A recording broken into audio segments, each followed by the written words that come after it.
sa bawat bibig nila.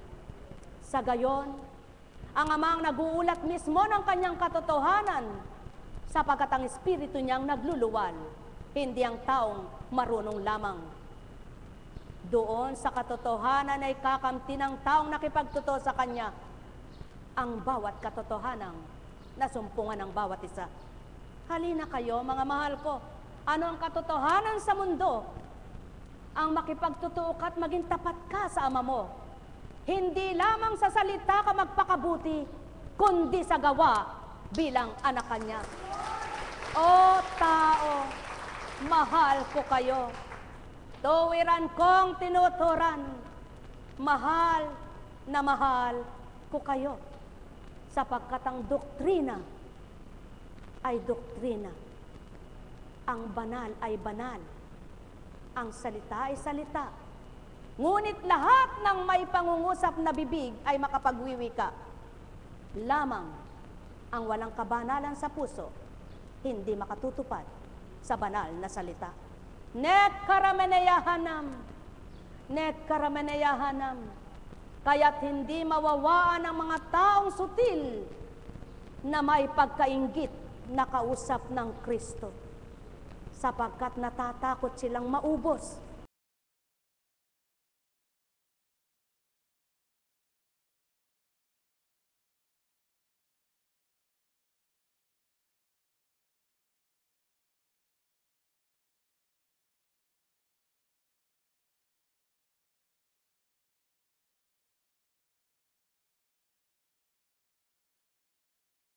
Natuwirang kung lahat ay tatanggap, mapaghaharian silang ganap. Nek karameneyahanam, nek karameneyahanam, kaisa ka ba ng Ama sa kanyang pagtitipon ng kabutihan? Kung kaisa ka ng Ama, damdamin mo'y kaisa niya. Isa ba kayo ng kanyang espiritu bilang mga anak na kumilala sa kanya? Kung magkagayon, loobin mo ang damdamin niyang mapagmahal at ang puso mong bato'y palalambutin niya. Doon, wala nang kikislot na sakit sa kalooban. Mawawawaan mong tuwiran ang kanyang kagustuhan, kaya't ang liwanag ay mananahan sa kaisipan at ang nagdilim mahahawing tuwiran. Halina kayo, mga mahal ko, walang maaring mag-Kristo-Kristo. Walang maaring mag-Diyos.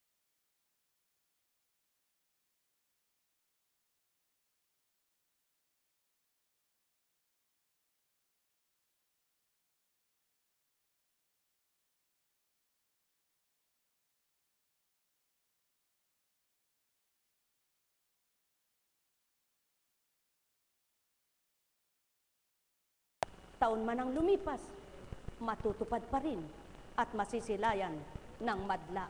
Nek karameneyahanam, nek karameneyahanam, mahal na mahal ko kayo. Kung ang totoo ang hahamakin pa ng tao, paano ang pakakatotohanan pang sasambitin ito? Mayroon pa kayang pakakatotohanan kung wala ngang totoo? Wala tao, sapagkat isa lang ang katotohanan, ang Diyos Ama ng buhay ninyo. Nek karameneyahanam, nek karameneyahanam.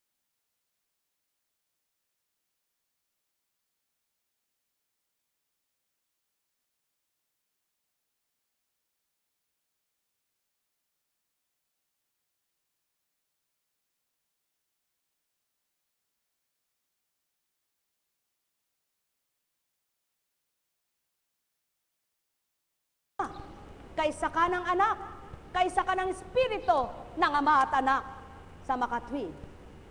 Ang pinag-isa ng Ama at Anak ay naging isa sa espiritu nila upang pag-isahin naman at makilala ang totoong siya nga ay ako nga na nagwika. Nek karameneyahanam, nek karameneyahanam, nek karameneyahanam. Nang nakita mo bang naaaliw ang kapwa mo sa ginagawa mo at bukal ng kalooban mong dinampi mo sa kanyang puso? Nasyan ka ba't naaliw at naging galak ang nadama? Tuwiran nga, natamo mo siya. Subalit nililinlang mo ba ang kapwa mo at dinadaya mong sinasabi?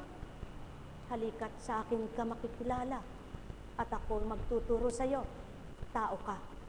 Sapagkat walang tao makapagtuturo ng banal, kundi ang tao'y dadaluyan ng banal upang makapagturo ng kabanalan. Subalit, tupdin niya yaong inaaral. Ang masakit sa iyo, huwag mong gawin sa kapwa mo. Nek karameneyahanam, nek karameneyahanam, nek karameneyahanam.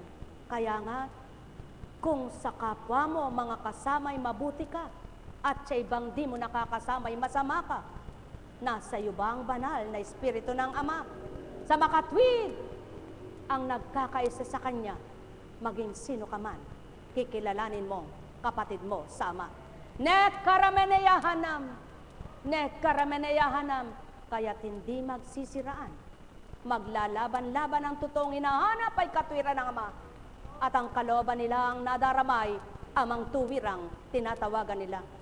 Sa makatwid, walang mag-aalitan, maglalaban-laban, dahil sa banal na aral at banal na salita, sapagkat ang banal na salita ay hindi binaba para ipagbili at upang ipabayad ang kabanalan ng Ama, kundi ang banal na salita, iniuulat sa lupa upang matutunan ng naghahanap at tanggapin ng mga kumilala at nagliwanag. Sa gayon mahahayag ang kadakilaan ng Ama at kabutihan niya. Sumainyong kapayapaan, pagharian kayo mga mahal ko, matigib kayo ng pangunawa, yamang kayo'y Ama ang tinatawag. Kung di pa lubos ang pagtawag ninyo ng Ama at Panginoon pa lamang ang nasasambit nyo, kung nakamtan nyo na Espiritu niya, makatatawag din kayong Ama ko, Ama ko, Ama ko, sapagkat kayo'y mga anak na totoo. Mahal na mahal ko kayo. Tuwiran kong tinuturan, kung sinisiwalat ng tao'y Ama, ngunit di nadarama ang Ama sa puso nila, paanong nasambit na Ama nga ang tawag nila, di bagat tawang pagkatao ang nakakahigit marapat. Tao? O tao, mahal ko kayo, tuwiran kong tinuturan, kung kilala ang Ama, iaangkop sa bawat isa, kaloobang mapagmahal niya, kaya't matututunan mo, ibigin ang kung sino, sapagkat batid mo, kapwa kayo, anak nito. Mahal na mahal ko kayo, tuwiran kong tinuturan, kaya't magiging patotoo, walang nakatalang relihiyong pangalan dito, kundi salita ng Ama at iglesyang puno ay Kristo. Sumainyong kapayapaan, mga minamahal ko. Mahal na mahal ko kayo. Tuwiran kong tinuturan, mahal na mahal ko kayo. Sumainyo ang kapayapaan, ang kalooban ng Amay kamtin, kay buturan ninyo'y ilagak nyong tuwiran. Nek karameneyahanam, nek karameneyahanam, nek karameneyahanam. Wala sa kasarian ang marapat pang piliin sa panahon ng Espiritu.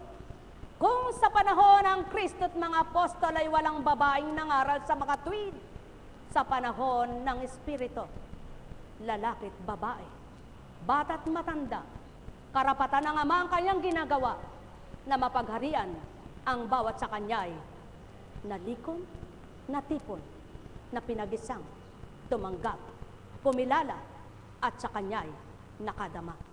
Yamang kung kayo ay anak nga ng Ama, alamin nyo at basahin mula sa unang tipan hanggang bagong tipan.